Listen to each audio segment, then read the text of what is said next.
حضرت سلیمان علیہ السلام کے وضو کا پانی لانے پر ایک پرندہ ہدہد مأمور تھا۔ ہدہد دربار سلیمانی کا خاص خدمتگار تھا اور وہ حضرت سلیمان علیہ السلام کے وضو کے لیے جنگل میں جہاں کہیں بھی پانی ہوتا تلاش کر کے لاتا تھا۔ ایک دن حضرت سلیمان علیہ السلام اپنے تخت شاہی پر بیٹھے ہوئے تھے۔ ان کے سامنے رعایا بڑے ادب سے دست بستہ کھڑی تھی۔ دربار میں مکمل خاموشی تھی۔ جن و پری، چرند و پرند میں سے کسی کی جرأت نہ تھی کہ وہ منہ سے ذرا بھی آواز نکالے۔ اچانک حضرت سلیمان علیہ السلام نے چاروں طرف دیکھ کر کہا، میں اپنے سامنے ہدہد کو موجود نہیں پا رہا۔ کیا پرندوں کی کثرت کے سبب وہ نظر نہیں آ رہا؟ دربار سے غیر حاضر ہے۔ سب نے ادھر ادھر دیکھا مگر ہدہد نہ دکھائی دیا۔ حضرت سلیمان علیہ السلام نے کہا، معلوم ہوتا ہے ہدہد دربار سے غیر حاضر ہے۔ میں اسے اس کوتاہی کی سخت سزا دوں گا بلکہ ذبح کر ڈالوں گا جب تک کہ وہ اپنی غیر حاضری کا کوئی معقول جواز پیش نہ کرے۔ ان کے لہجے میں سختی محسوس کر کے ہر طرف سراسیمگی پھیل گئی اور ان کر کے دنیا کا نظارہ کرو۔ چنانچہ اس نے اونچی اڑان کی اور اسے ملکہ سبا بلقیس کا باغ دکھایا۔ وہ باغ میں اترا تو وہاں اپنے ایک ہم جنس کو پایا۔ ہم جنس ہدہد نے ہدہد سلیمانی سے پوچھا، تم کہاں سے آئے ہو؟ میں ملک شام سے حضرت سلیمان علیہ السلام کے پاس سے آیا ہوں، ہدہد نے بتایا۔ حضرت سلیمان علیہ السلام کون ہیں؟ ہم جنس ہدہد نے سوال کیا۔ ہدہد سلیمانی نے جواب دیا، وہ اللہ کے پیغمبر اور تمام انسانوں، جنوں اور شیاطین کے بادشاہ ہے۔ تمام چرند پرند ان کے مطیع اور تابع فرمان ہیں۔ لیکن تم کہاں کے رہنے والے ہو؟ وہ ہدہد بولا، میں اسی شہر کا باسی ہوں۔ اس ملک پر ملکہ بلقیس حکمران ہے۔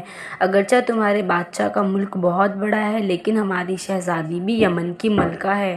اگر تم چاہو تو میرے ساتھ چلو، میں تمہیں اپنے ملک کی سیر کراؤں۔ ہدہد سلیمانی نے تیزی سے کہا، نہیں نہیں، مجھے ڈر ہے کہ نماز کا وقت نہ گزر جائے، کیونکہ وضو کے وقت حضرت سلیمان علیہ السلام مجھے یاد کریں گے اور اگر اس وقت میں ان کے پاس موجود نہ ہوا تو وہ مجھ پر خفا ہوگے۔ بلقیس کے ہدہد نے کہا، اگر تم میرے ملک کا کوئی تحفہ ان کی خدمت میں لے جاؤ گے تو مجھے یقین ہے کہ وہ ناراض نہیں ہوگی۔ اس کی وجہ کو معقول سمجھ کر ہدہد سلیمانی اس کے ساتھ چل پڑا۔ اس نے ملکہ سبا یمن کی خوب سیر کی اور نماز عصر کے وقت دربار سلیمانی میں پہنچ گیا۔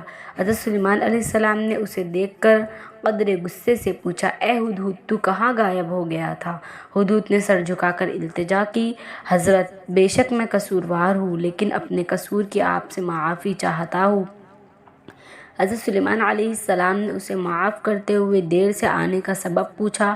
ہدہد کہنے لگا، حضور، میں ایک ایسی بات معلوم کر کے آیا ہوں جس کا اب تک حضور کو شاید علم نہ ہو۔ میں ملک سبا کی ایک خاص خبر لایا ہوں۔ وہ یہ ہے کہ ملک سبا پر ایک عورت حکمرانی کرتی ہے جسے ملکہ بلقیس کہتے ہیں۔ وہ 30 گز لمبے چوڑے اور جواہرات سے مرصع تخت پر بیٹھتی ہے جو سرخ رنگ کا ہے۔ اس تخت احمر کے پائے یاقوت اور زبرجد سے بنے ہوئے ہیں۔ اگرچہ اللہ تعالیٰ نے وہاں کے لوگوں کو زندگی کی ہر آسائش اور نعمت سے مالا مال کیا ہے لیکن وہ اللہ تعالیٰ کی وحدانیت کے منکر ہے، بلکہ ملکہ بلقیس اور اس کی رعایا اللہ تعالیٰ کی بجائے سورج کی پوجا کرتی ہے۔ شیطان نے ان کے برے اعمال کو ان کی نگاہوں میں اچھائی کا لباس پہنا دیا ہے اور پوری قوم گمراہی کے اندھیروں میں ڈوبی ہوئی ہے۔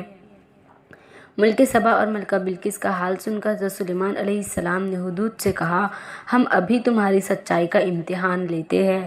حضرت سلیمان علیہ السلام نے ملکہ بلقیس کے نام ایک خط تحریر کر کے ہدہد کے حوالے کیا اور حکم دیا کہ وہ بلقیس کو یہ خط پہنچا آئے۔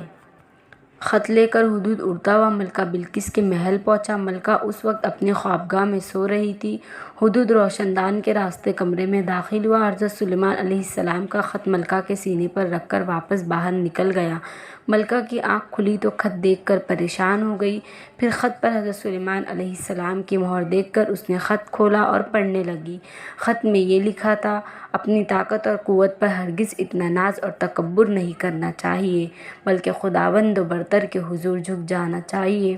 اس کی رضا کو اپنا نصب العین، اس کے احکام کی پابندی کو اپنا شیوہ بنانا چاہیے۔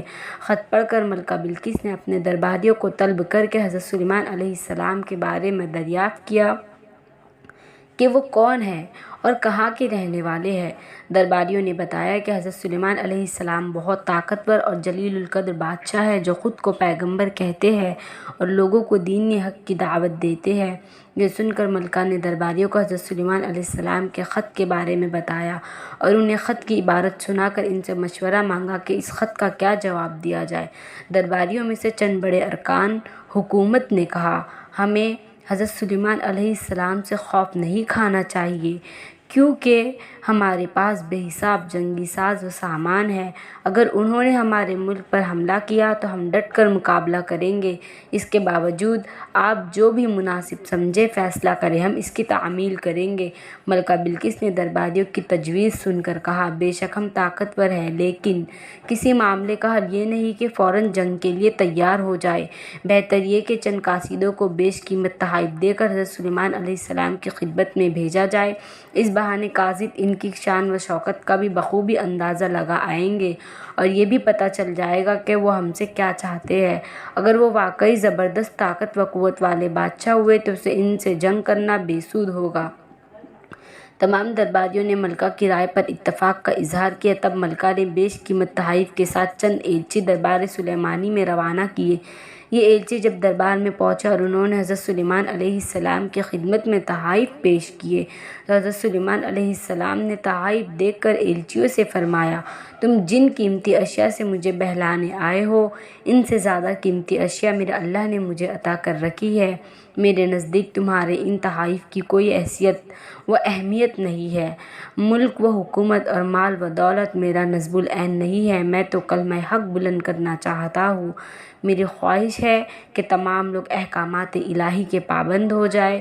تم یہ تحائف واپس لے جاؤ اور اپنی ملکہ سے جا کر کہو کہ اگر اس نے میرے نصب العین میں رکاوٹ پیدا کرنے کی کوشش کی تو میں ایک عظیم الشان لشکر کے ہمراہ آ کر اس کے محل کی اینٹ سے اینٹ بجا دوں گا۔ ایلچیوں نے واپس جا کر ملکہ بلقیس کو حضرت سلیمان علیہ السلام کے جواب سے مطلع کیا، ان کی شان و شوکت کا نقشہ بیان کیا۔ تب ملکہ بلقیس فکر مند ہو گئی اور ایک بڑے وفد کو لے کر حضرت سلیمان علیہ السلام کی طرف روانہ ہوئی۔ وہ اپنے عظیم الشان تخت پر سفر کر رہی تھی۔ حضرت سلیمان علیہ السلام کو ملکہ بلقیس کی آمد کا علم ہوا تو انہوں نے درباریوں سے پوچھا، تم میں سے کوئی ایسا شخص ہے جو ملکہ بلقیس کے تخت کو اس کے یہاں پہنچنے سے پہلے لے آئے؟ حضور، دربار کا وقت ختم ہونے تک میں بلقیس کا تخت یہاں لا سکتا ہوں۔ ایک جن نے ادب سے کہا۔ حضرت سلیمان علیہ السلام نے فرمایا، نہیں، یہ تو بہت وقت ہے، میں اس سے بہت پہلے ملکہ کا تخت یہاں دیکھنا چاہتا ہوں۔ تمام درباری خاموش رہے۔ آخر وزیر اعظم برقیہ نے کہا، حضور، اگر اجازت ہو تو میں چشم زدن میں ملکہ کا تخت لا سکتا ہوں۔ آپ نے وزیر اعظم برقیہ کو اجازت دی اور وہ پلک جھپکنے کی دیر میں ملکہ بلقیس کا تخت وہاں لے آیا۔ آپ نے ملکہ کا خیر مقدم کیا اور اس کی آرام و آسائش کا سامان مہیا کیا۔ ملکہ بلقیس حضرت سلیمان علیہ السلام کے حسن اخلاق سے بہت متاثر ہوئی اور آپ پر ایمان لے آئی۔ پھر آپ سے اجازت لے کر وہ واپس اپنے ملک چلی گئی۔